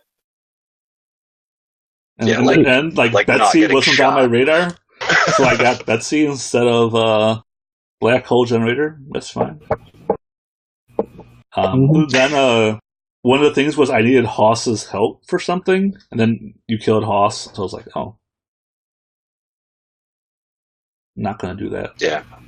There's also just the matter of pacing in the game. I needed weeks of work, and I'm pretty sure the game ended before I would have gotten weeks of work for any of those projects. Yeah, it was the last 5 sessions took place within 2 days. Right. So I think it would have been a bad idea on my part to be I'm just going to go AFK for 3 sessions. Mm-hmm. It just felt wrong. Where's Kim? Tinkering in the lab. Oh, a bunch of people show up and try and kill you, Kim. Oh, okay. Yep. It's another Tuesday. That was one thing I enjoyed, was that I don't think I ever killed anybody without telling them I'm going to kill them if you keep doing that. I think you're right. Even the lone bandit in the snow and stuff like that. Yeah. What was I going to ask? So, you think it's good, in some ways, in most ways, but not all. Would you play it again? Oh yeah. Yeah. And what type of person would you recommend this to? Honestly, everybody seems to like Apocalypse World. I don't understand its like near universal appeal. The only people that don't seem to like it are people that only play D&D and Pathfinder, but those people are a lost cause. We love you. You're role player gamers, but you'll never try it, so it's not for you. Now, I used to be a person who would only play Pathfinder and D&D, though at the time I hadn't discovered anything else. There is hope yet. I keep trying. Like, we got people at the FLGS, like, let's play Monster Hearts. Like, whoa, Monster Hearts might be a little bit too much for them. Maybe not. Start with Dungeon World is the introduction. Like, we still have the fantasy Dungeons and Dragons setting to keep them grounded, and a bunch of different rules. But like, when I tried to introduce Fate, also, like, I think Apocalypse World is definitely a better place to start. Because, no, I agree. Yeah, it depends on the player. If they are unwilling to even try Apocalypse World, and Dungeon World is the only powered by the Apocalypse game that will even try, then it's better than nothing. And relative to Dungeons and Dragons and stuff, it's still made way better. But it's not as good of a game as, especially with the experience and some of the amazing Powered by the Apocalypse games that there are now. Dungeon World used to be high up there, but it's been like pushed down by things like the Sprawl and things like that. Like, yeah, there are a lot of really good ones. The thing is, I tried to introduce somebody to Apocalypse World through Saga of the Icelander, which is super deadly, and they died in like half an hour. Were they used to D&D and stuff? Yeah. I remember reading a story about someone who kept doing stupid stuff and almost dying, and their other friends were like, "You're gonna die if you do that." And he was like, "Yeah, I know, I do it." "You're gonna die." "I know, I do it." And then at the end, he was like, "Cool, I died. Okay, what now?" And everyone was like, "You're dead." And he was used to video gaming, and so thought he could like respawn or something. He didn't get what it meant when people kept telling him like, "Your character's dead, dead." One of my friends made a Borderlands hack for Apocalypse World that does feature respawning. That makes sense, and also, how different is that? Because I could see some major but not that many major differences. Was everyone a gun lugger? No. Well, or a super gun lugger. Everyone can carry 4 guns. Everyone carries 4 guns. There's a rule for loot mechanic. You can make a move to try and loot for better guns. It feels very much like Apocalypse World to me, but it does have more focus on fighting. Interesting. Are there like battle moves and stuff like that? Oh yeah. Was it first edition or second edition that was first edition? Nice. It's a very cool little hack. It's free. I ran for some people on Mass Squad and they liked it. Sweet. It's like the only time I've ever run an Apocalypse World game. It's just really hard for me. But it's a really I find that hack. interesting that Apocalypse World is hard for you, but Fate is something you're really into. Oh, it's so easy. I see a lot of similarities between how those two are run. Well, how do I put this? It's like the bottom-up, top-down problem. And they both come from different directions. Fate will let you do both because of aspects and moves are kind of similar. But at the same time, you can zoom way out onto Fate Fractal and be wherever you want. And Apocalypse World is like very firmly, the moves operate at this level of the system. The GM moves operate at this level of the system. Yeah, and Apocalypse World is like within its rules is very strict. Like the whole "when you do it type of thing. Right. Yeah. It's very strict. But with Fate, it's much more intentionally, I don't like the word murky, but intangible. in terms of its rules, and not rules, but like scale and who has control over I what. mean, Fate has like really simple rules. Like as a GM, to determine the difficulty level, I just count the reasons I can think of why what you're trying wouldn't work. And then that's the difficulty. Like maybe it's a difficulty of 10 and you only have a skill of 2. Fine. Then you look at your character sheet and like, how badly do I want this? And what are the reasons I should be able to overcome that? And that's the whole system right there on one page. Yep. Yep. And like, I had this system where I look at a situation and I'm like, what would be really cool to happen as an outcome? And those are the options I give them. And then we roll to see what happens. With Apocalypse World, it's like, here's a list, pick one, and then narrate a reason why this makes sense. And it's like, yeah, it should be the other way around. I should narrate a reason why that makes sense, and then pick one. But that's wrong. So it's just, maybe if I had a lot more experience with Apocalypse World, I'd be able to do it both ways. But I don't feel like Apocalypse World doing it in that order is necessarily the only good way. Yeah, no, I agree. It's not the only good way. Yeah. What kind of player would you? We already answered that. Yeah, it's not D&D players. Yeah. Maybe Dungeon World. X. Maybe the Borderlands hack. I'm talking about No Rest for the Wicked. I'd try that. Apocalypse World is way more talky as well. Yeah. And D&D no players fancy graphics or custom fancy dice. They expect a cycle, like we have a fight every 5 minutes or every 20 minutes. At least a couple per session. They get weirded out when you just resolve those fights with one roll. Yeah. Or with no roll at all because fictionally you are in a position to avoid it. Right. Yeah. Or get shot or whatever it is. Yeah. Or they are just so below you, it's not even worth paying any mind to. Yep.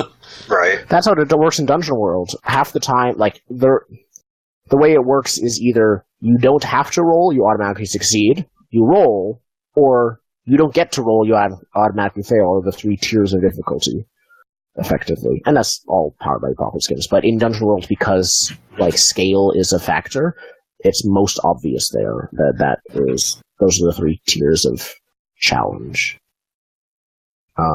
Yeah. Zen or Clara, what are your 2 thoughts for the 3 questions?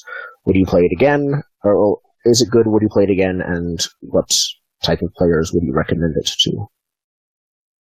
Yep. Basically anyone. Short and sweet. For me, I've never played a Powered by the Apocalypse game that I didn't like. Even some very obscure hacks that people just threw up on the net.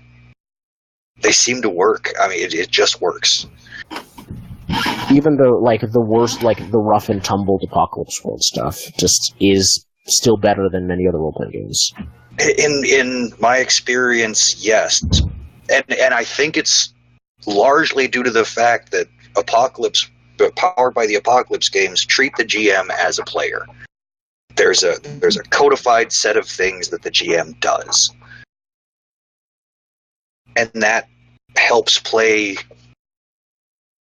move along in a way that other games sort of leave the GM hanging and can put roadblocks in the way of getting to the end of the narrative. Yeah. As far as this edition, I enjoyed most of the things that were added in. We didn't get to use the vehicle moves as much, but they seem to be on point. I'm not sure they were actually needed in a brand new edition. I think Fury Road just kind of made that inevitable that they'd be there.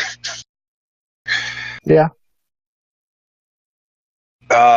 So yeah, I enjoyed second edition. I would definitely play it again. I probably will very soon. And as far as people I'd recommend it to, like Will said, there's just people I wouldn't recommend it to, and those are, yeah, the D&D Pathfinder crowd, or the heavy simulationist crowd, like the people that need a bunch of bookkeeping and need to know what's where at all times.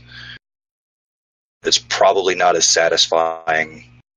If you're used to tracking ammo, you're not going to like this game, you know. Mm-hmm. But yeah, I'm this shy of building a golden idol that looks like Vincent Baker. So,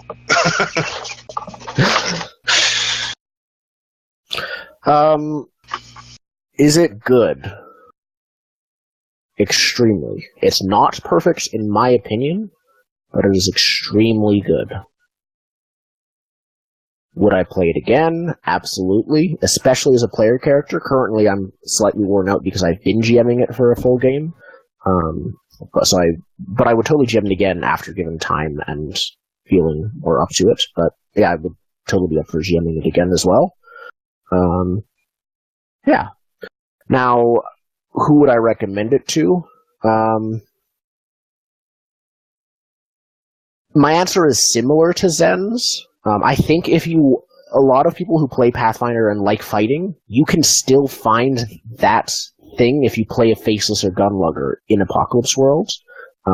If you are a simulationist, however, I agree with you, Zen. You will not enjoy this because it doesn't care about that. But if many D&D and Pathfinder players like it for the tactical combat, and you can still do tactics, not grid tactics, but other types of tactics in Apocalypse World. Narrative tactics and fictional positioning is a thing. There is a whole subsection of battle moves for things like being on Overwatch, and like tactical and support moves. Laying down fire, keeping an eye out.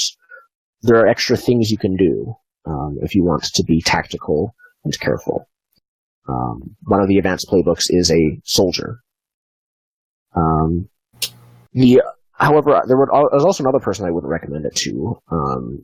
This is, I think, due to the fact that in my circle of people, the same person who is a simulationist and enjoys that aspect of bookkeeping and min-maxing and the traditional term of that, is also, he is very bad at and uncomfortable with character conversations and normal role-playing. If you don't like the role-playing part of role-playing games, which is a thing, they're role-playing games, you're not improv acting, and that's a different hobby entirely, do not play Apocalypse World, because it's almost entirely that.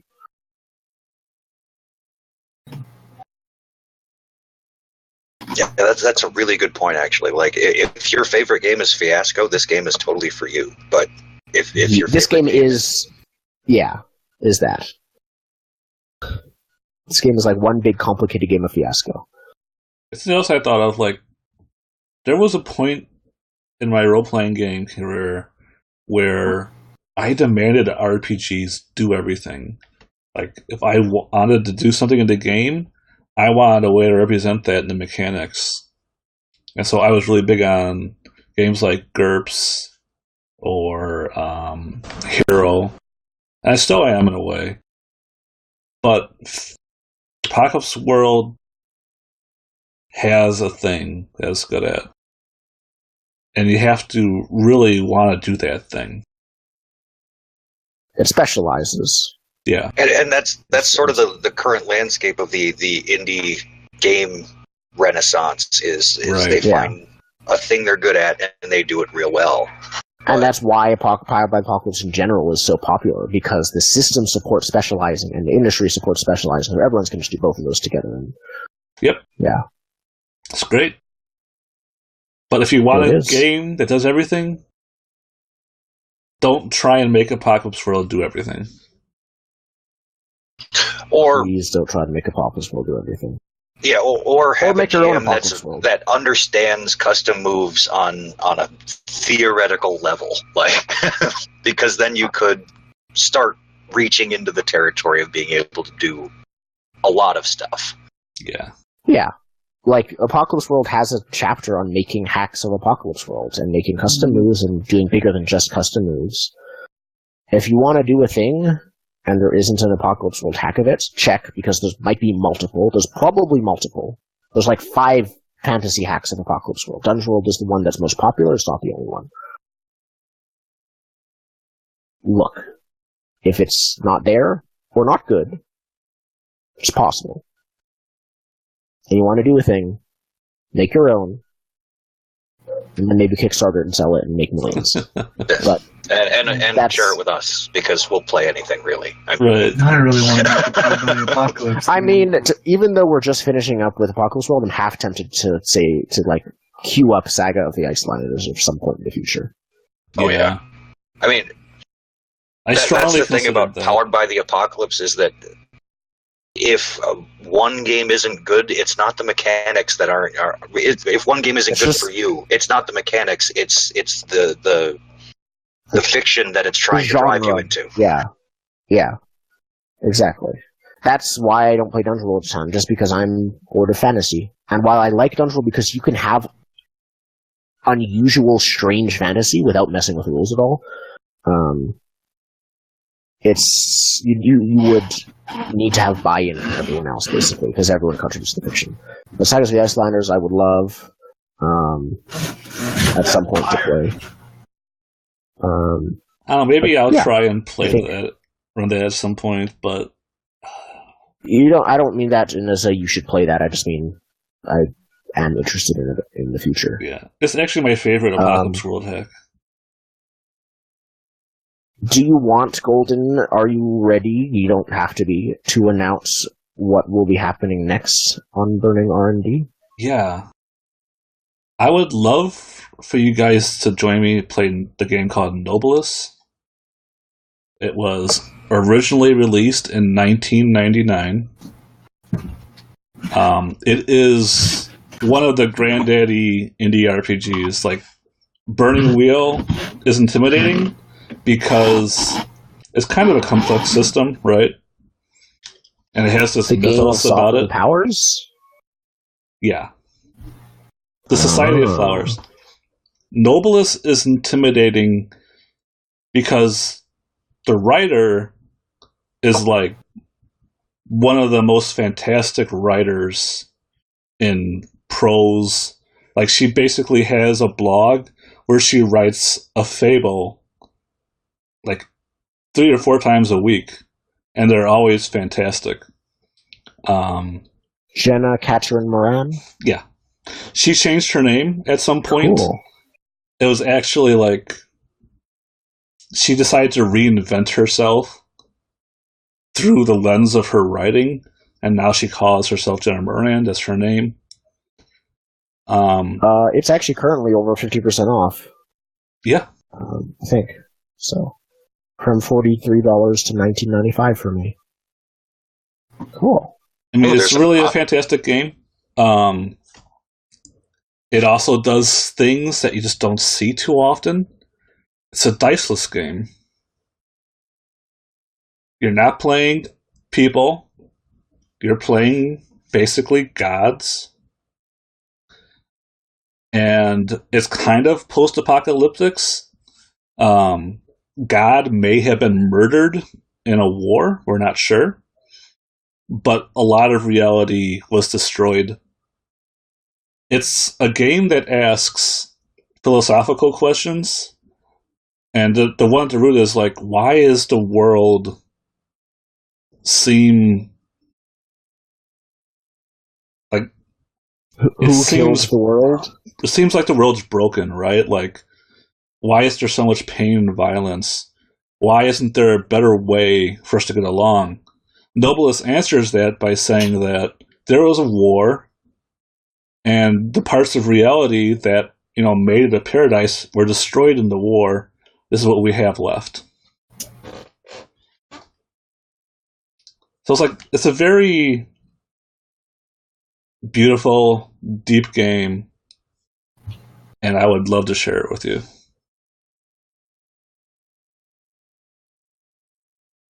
I would be happy to play it. Sweet.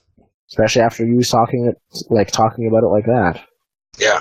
Yeah. Yes, I chose talked the about words. this a little bit earlier, but I am going to have to back down after this. That's fine. It was great having you. It was. Yeah. It was excellent.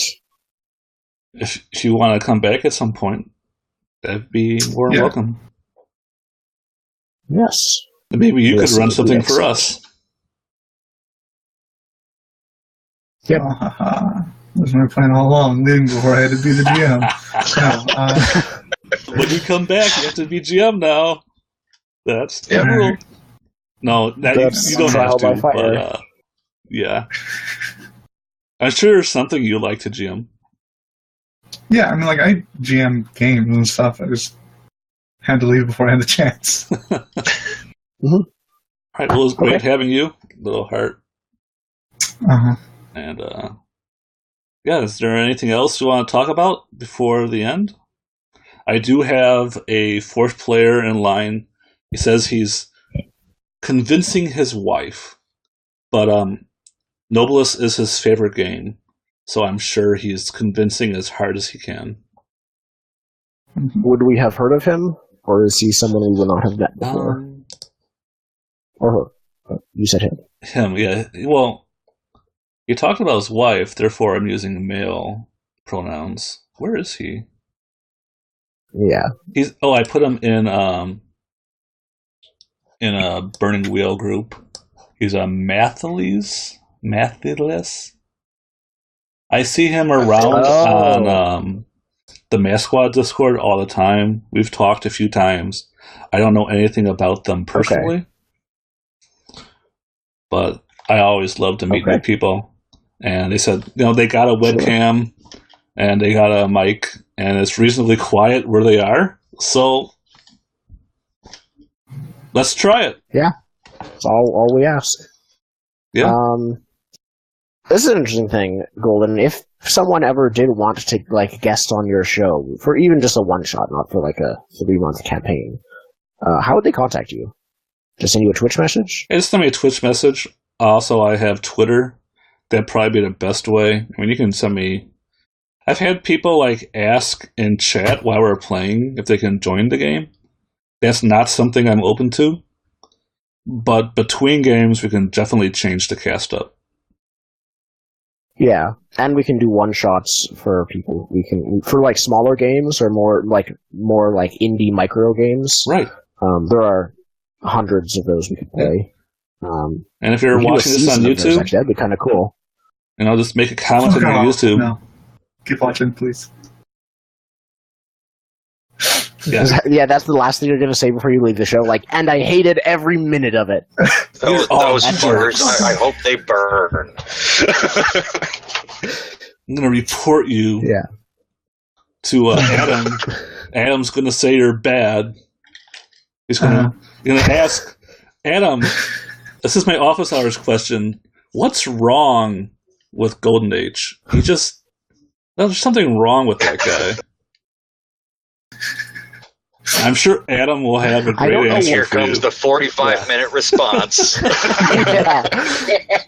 He dedicates a whole show to it. Adam, is it just me, or is Golden Age just a horrible person and despicable in every way? Hate his guts. Let me tell you something. It's not just you. He's the worst host on Twitch. I just hate the way his dumb face looks all the time. He just goes on a rant about how we're stealing his viewers or something. My beard is not nearly epic enough. See, that's a sin right there. I'm sorry. I need more piercings. Maybe? I grew during our Apocalypse World game. I both grew and lost a beard. Yeah, I noticed that. Yeah, I shaved it 2 weeks ago. Turns out maintaining a beard is more work than just shaving every few days. It is. Yeah. And you go through that stage where it's just you don't want to look homeless, but you totally look homeless, and it's nothing you can do I was about it. beginning to get there. That's why I shaved. I was like, shave, buy, beard butter. Shave, But beard butter. Think I'm going to shave. what happened? Did my server finally get killed?